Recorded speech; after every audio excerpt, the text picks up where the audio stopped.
There's no way anyone have less documents than this client. They've been outside of the US for almost 4 years. They don't even have a social security number. They don't have a bank account. They don't have tax returns. They don't have a US address. Think about that, right? If you don't have a social security number, you can't even get a credit card. In the past 4 years, they've only been in the US for about 20 days. And now they've been gone for 3.5 years. How are they going to prove that they did not abandon their green card? They definitely don't speak English. And so this was one of the most difficult cases we did this year. Let me walk you through how we were able to help them get back in. Hi everyone, my name is Joseph. I'm the managing partner here at Tsang and Associates, where we solve legal problems with creative solutions.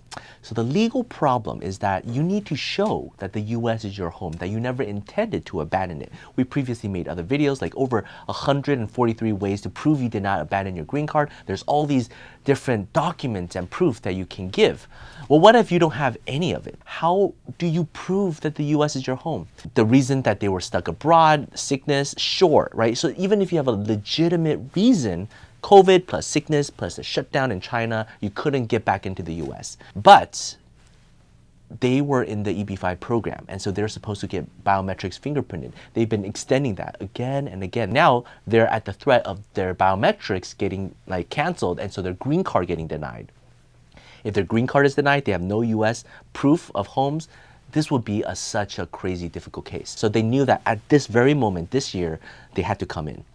But what proof do you have for the officers? What explanation?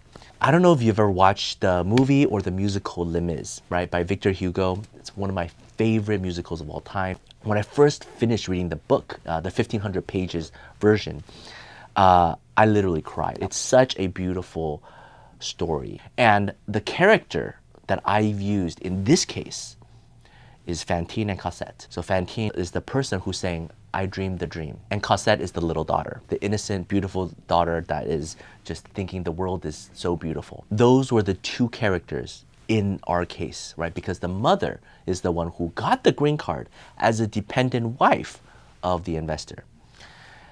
You know what? She lost contact with her husband. Don't know where he is. She herself was gravely ill as well, and that's why she couldn't come back. And she had all these surgeries. Just like Les Mis, where Fantine eventually dies very early on in the play, in the story. And so, I guess I'm Jean Valjean in that storyline then, right? I'm the one taking care of Fantine, I'm fulfilling the promise, I'm taking care of Cosette, and I had to bring them in through, oh God, that means the officer, CBP, is that bad guy. But anyways, I'm not trying to put down CBP because ultimately they let us in. So they're the good guys, okay? They're the good guys, but that's the storyline, right? She lost contact with her husband. There's no proof of the US ties. She had to take care of this 8-year-old by herself. She's a minor. She can't really speak and understand. She herself doesn't speak English. So we have to get past the officer. We have to come in, file a reentry permit because she had to do surgery back at home. We have to get her social security number. We have to open up a bank account. We have to establish roots in the US. We have to do all of that within 4 days. I went down to Mexico multiple times to try to liaison and explain it with the CBP officer. They had a hard time understanding this case, but eventually they approved everything. We were able to bring them into the US the same day, drive them to the Social Security office, drive them to the reentry permit ASC office to get the biometrics. We did coordinate everything because they were completely helpless. So it was such a difficult situation, but I'm so happy that we're able to do everything. And this is just one of those storylines where it's by the good graces of the officer. If you are a kind and gracious officer and you give people the time of day to understand your case and they're willing to listen, that makes a world of difference, right? And so even though this case wasn't a guaranteed slam dunk, but this is the one shot, one opportunity to come in. Because if this failed, her entire life would be different. But we were able to change that fate just by a little bit, just by the sliver of a few months, because she was able to get in and do everything. So her life can actually be a good dream. I just want to encourage everyone, there are good officers and you want to present your case. And no matter how difficult your case is, try to do your best to explain. And don't think of just in terms of like a mathematical formula. Don't think of, oh, I've been out for 9 months, 12 months. Other people got in 18 months. I should be able to get in. It's not that.